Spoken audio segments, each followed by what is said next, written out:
your initial takeaways from the BOJ. We had seen this expectation that perhaps we'd get some hawkish language. So far, not so much from Governor Ueda.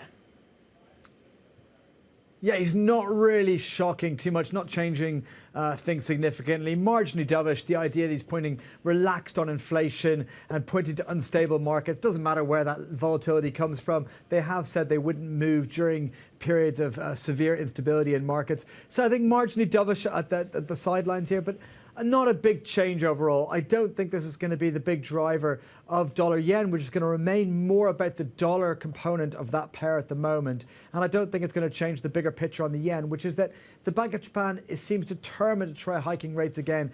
And it looks very likely they might get away with another one maybe in December or something. I don't think they're going to start a sustained hiking cycle. They have an economy, the worst economy pretty much in the world. Of any major economy, it is the only one that's not growing this year. And that's despite deeply negative real yields. They can't really afford to get anywhere close to positive real yields if they've got a stagnant economy, even with the support. So I think maybe they'll get one more hike out of determination, make it look like normalization, and then they'll be forced to retreat.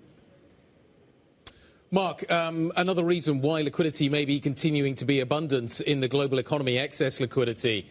If I look at what is happening around the world, that seems to be the narrative that is once again emerging. And every time I've asked a trader what the best signal is to buy stocks, it's always excess liquidity. How much excess liquidity out there is there right now?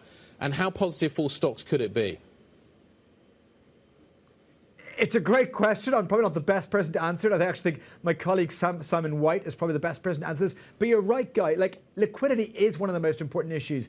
And the clear evidence is that there is a lot of excess liquidity out there. I think one of the problems is there are many different ways to measure that. It's an interesting term in itself, what counts as excess liquidity. But I think that by most informed metrics that there's still a lot out there. And that's the fact is that, we had just such an incredible pumping of stimulus into the global economy. And I think one of the metrics that was missed, including by myself, was that in COVID, it wasn't just from the central bank side, but it was just an unusual and unprecedented combination of fiscal and monetary. And while the monetary side changed and has been changing, it's the fact that, the fiscal side has continued to pump money around the world. We have these loose budgets, and that means there's just a lot of liquidity in the system. And as you know, I very staunchly believe that's why we remain very structurally in a bull market for now. This is not to be a perma-bull. At some point it will change, but there's no hint on the horizon that any of the big factors that are needed to change this from being a bull market are anywhere close to triggering.